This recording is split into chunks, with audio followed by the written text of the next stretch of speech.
नमस्ते दोस्तों, आज हम बात करेंगे कि आपको फ्रीक्वेंट जॉब स्विच करना चाहिए कि नहीं करना चाहिए प्रोडक्ट मैनेजमेंट से रिलेटेड।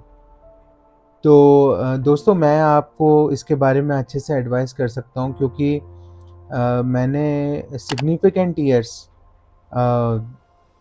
2 बिग एमएनसीज़ में बिताए हैं और छोटे-छोटे टेन्योर्स कुछ इंडियन कंपनी और एक स्टार्टअप में भी बिताए हैं। तो मुझे अच्छे से आइडिया है कि जॉब स्विच कब और कैसे प्रोडक्ट मैनेजमेंट में आपके लिए बेनिफिशियल हो सकता है या नहीं हो सकता है।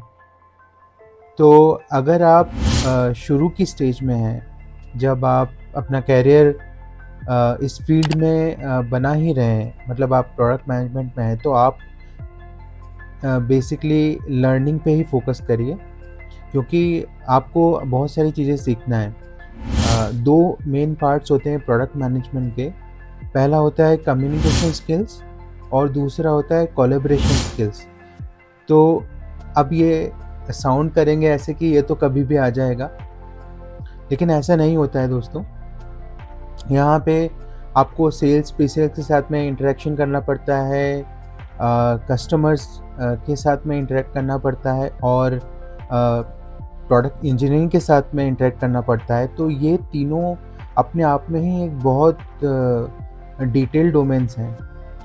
तो आपको टाइम बिताना पड़ेगा, प्रोडक्ट में रहना पड़ेगा और आपको एक्सपर्टाइज़ भी होना चाहिए। अगर आप स्टोरेज मार्केट की बात करते हैं, सर्वर मार्केट की बात करते हैं या नेटवर्क मार्केट की बात करते हैं, नेटवर्किंग की बात करते हैं, तो आपको हर लेवल पे नॉलेज होना चाहिए कि पहले मार्केट का मूवमेंट जैसे साइलोज़ में था।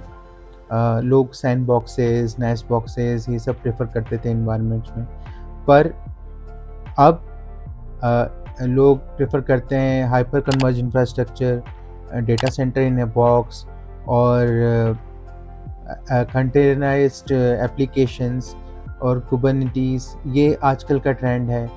तो मेजरली ट्रेंड हर 5 साल में चेंज हो रहा है। तो आपको जब आप इंडस्ट्री में थोड़े साल बिताएंगे, आप एटलीस्ट मैं कहूँगा कि आपको 2 से 3 साल एक कंपनी को देना चाहिए। आपको उसमें लर्निंग प्रॉपर 2 साल की लर्निंग तो एटलीस्ट होना ही चाहिए, जिसमें आप वो सारी एस्पेक्ट सीख सकें, कस्टमर से रिलेटेड, सेल्स और प्री सेल्स से रिलेटेड, या फिर मैं कहूँगा कि आपको प्रोडक्ट इंजीनियरिंग से रिलेटेड आप जितना सीख सकते हैं, आप 1-2 साल इन्वेस्ट करके उस कंपनी में पूरा सीखिए, फिर ही आप दूसरी कंपनी में स्विच करिए।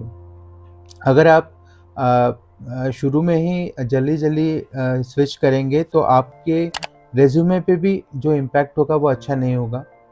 तो आप फर्स्ट कंपनी में एटलीस्ट 2 इयर्स के टाइम अराउंड अच्छे से दीजिए, लर्निंग पे ज़्यादा फोकस्ड रहिए। उसके बाद जब आप स्विच करेंगे, तो जब सेकंड कंपनी में स्विच करेंगे तो कोशिश करिए कि आप सिमिलर डोमेन्स में ही स्विच करें।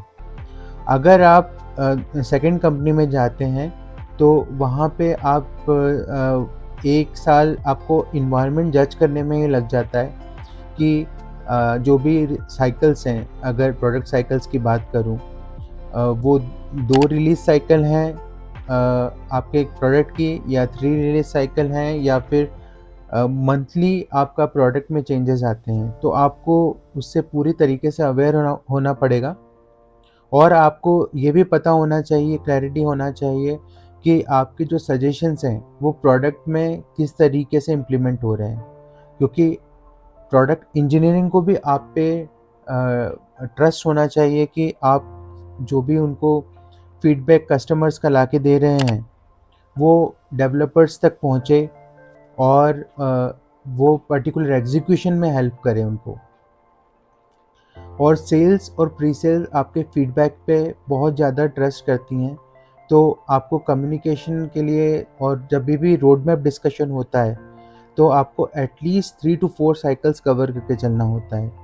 तो जब आप कंपनी में जाते हैं तो आपके ऊपर काफ़ी दारोमदार होता है कि आप एक अच्छे से प्रोडक्ट डायरेक्शन और प्रोडक्ट रोड मैप में कंट्रीब्यूट कर पा रहे हैं। तो मैं तो ये कहूँगा कि जल्दी-जल्दी स्विच करना प्रोडक्ट मैनेजमेंट में कोई बहुत अच्छी बात नहीं है। अगर आप अ, केवल सैलरी एस्पेक्ट से ही देख रहे हैं तो वो एक अच्छा डिसीज़न नहीं होगा। आपको एटलीस्ट कंसिडरेबल टाइम शुरू में तो लगाना ही होगा एक पर्टिकुलर कंपनी में। फिर आप जैसे-जैसे आगे बढ़ते हैं, तब आप फर्दर अपने डिसीज़न्स ले सकते हैं। लेकिन मैं तो ये कहूँगा कि आप जो डोमेन आप लेके चल रहे हैं, उस डोमेन में ही इन डेप्थ आप जाइए और दूसरी कंपनीज़ भी उसी डोमेन में आप सर्च करिए एज़ ए प्रोडक्ट मैनेजर। तो उम्मीद है दोस्तों आपको ये वीडियो पसंद आया होगा। ऐसे ही यूज़फुल वीडियोज़ के लिए प्रोडक्ट मैनेजमेंट से रिलेटेड आप मेरे चैनल को सब्सक्राइब कर सकते हैं। मुझे कमेंट्स में बता सकते हैं कि आपको और वीडियोज़ किस डायरेक्शन में चाहिए प्रोडक्ट मैनेजमेंट के लिए। तो मिलते हैं दोस्तों अगले वीडियो में।